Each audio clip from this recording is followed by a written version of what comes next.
Hello, I'm Aleksi Peura and this is the third episode of my video blog series about creative writing.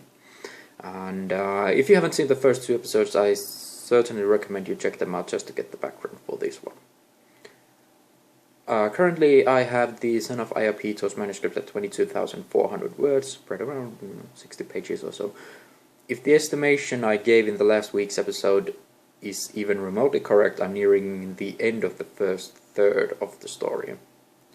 Story-wise, the big reveal, which is at the heart of the beginning of the story, has been given and the main character is trying to normalize his life after it. I'm not going to say what the big reveal is, but what I actually can say is that, very vague again, I'm sorry, it has the potential to change the world. This is where the allegory about the sons of Iapetos, Prometheus and Atlas comes in, and the reader has the chance to make his or her mind on the matter. Today's topic is currently a very acute one for me, the question of motivation versus inspiration.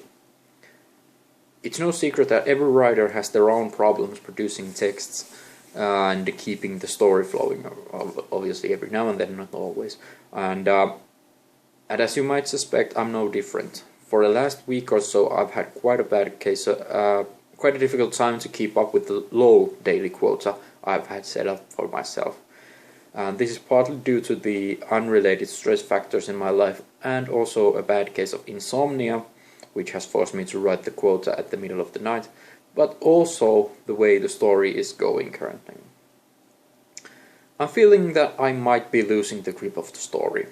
I know where the story is going, how it's going to get there and so forth, but I feel that sometimes my writing is not in its top form, or the events don't play out in a manner that's satisfactory to me.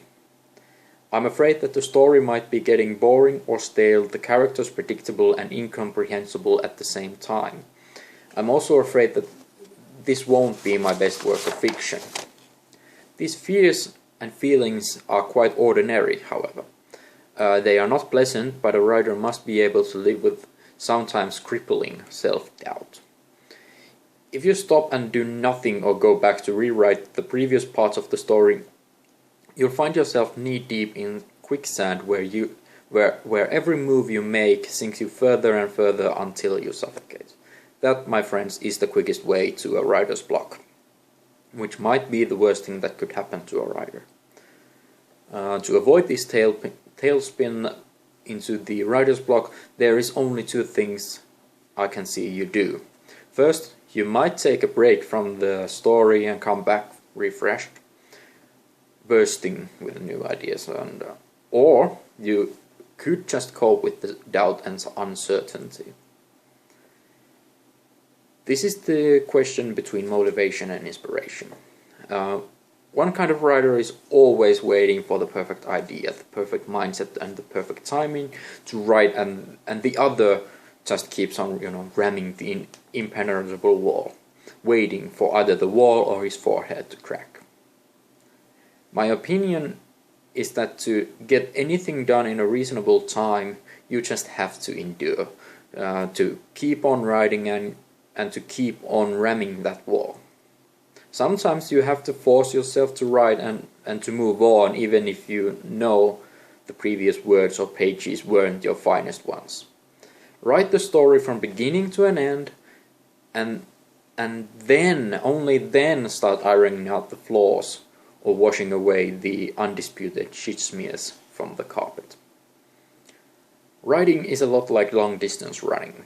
Everyone thinks they can do it, but when they are face to face with a more experienced competitioner, their naivety is obvious. When you start writing a novel, don't start writing 5,000 or 6,000 words a day, even if you feel like you might have the guts and the chances to do so. The competition is not between those who arrive first at the midpoint, but between those who finish the race. If you start too fast, you'll exhaust yourself and the story, no matter how promising it seemed when you started working on it. And it might end up unfinished. And that's the greatest strategy to any good story. And like in long distance running, you can't just take a break and chill out till you feel like running again. Remember the old tale of old fable of the hare and the tortoise. Be the tortoise, not the napping hare. On some days the words don't want to appear on a Word document, and on some other days the sentences just about form themselves. You'll never know. But the important thing is that you'll never know which kind of a day it's going to be until you start writing.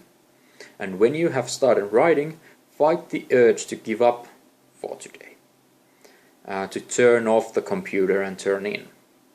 Even if you fight every step of the way through to your daily quota, and even if every single word is utter crap, you should be proud of yourself that you were able to fight through the hard times.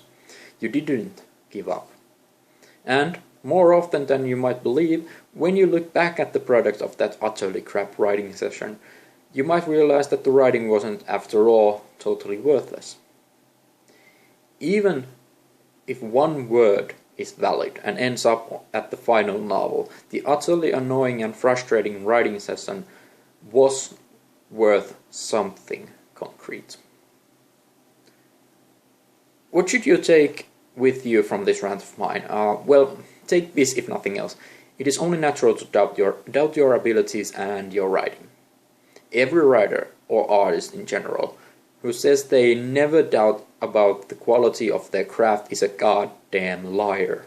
There is zero chances that the most influential and read writers of all time weren't struggling with a particular part of the story, or wrote in spite of the nagging sound on the back of your mind that said it would be easier to try something else or try some other time.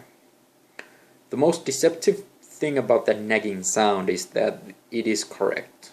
It probably would be easier to write some other time, to do something else. But remember, not writing at all is the easiest thing in the world. If you want to become a writer and to get a manuscript finished, you will have to learn how to silence that voice and just write in spite of everything else. The lesson is harsh, I know, but it is also an important one. Don't give up, and with hard work you will triumph. Alright, that's it for today. I'll hope to see you next time around in next week, and thank you for watching, and remember to keep writing and keep being creative.